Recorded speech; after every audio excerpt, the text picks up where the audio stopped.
بسم اللہ الرحمن الرحیم۔ السلام علیکم۔ ایک پاکستانی مسلمان فرانس کے ایئرپورٹ پر بیٹھا تھا کہ نماز کا وقت ہو گیا۔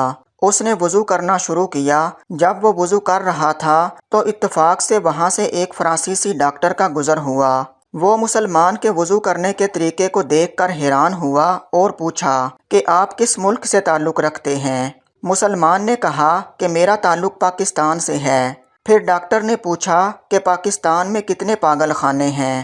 اس نے جواب دیا کہ مجھے تعداد کا تو پتہ نہیں، ویسے چند ایک ہی ہوں گے۔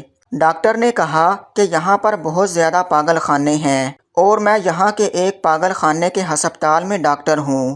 میری پوری عمر اس تحقیق میں گزری ہے کہ لوگ پاگل کیوں ہوتے ہیں اور پاگل پن سے بچنے کے لیے کیا کیا احتیاطی تدابیر اختیار کرنا ضروری ہیں۔ میری تحقیق کے مطابق جہاں اور بہت ساری وجوہات ہیں، ایک وجہ یہ بھی ہے کہ لوگ اپنی گردن کے پچھلے حصے کو خشک رکھتے ہیں۔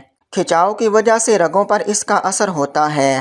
جو لوگ اس جگہ کو وقتاً فوقتاً نمی پہنچاتے رہیں وہ پاگل ہونے سے بچ جاتے ہیں۔ میں نے دیکھا کہ آپ نے ہاتھ پاؤں دھونے کے ساتھ ساتھ گردن کے پیچھے کے حصے پر بھی گیلے ہاتھ پھیرے، جس سے مجھے بہت حیرانی ہوئی کہ آپ کو یہ طریقہ کس نے بتایا؟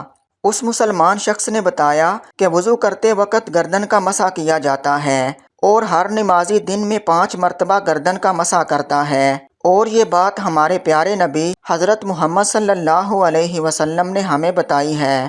ڈاکٹر کہنے لگا کہ اسی لیے آپ کے ملک میں لوگ کم تعداد میں پاگل ہوتے ہیں، اور فرانسیسی ڈاکٹر فوراً مسلمان ہو گیا۔ اللہ اکبر۔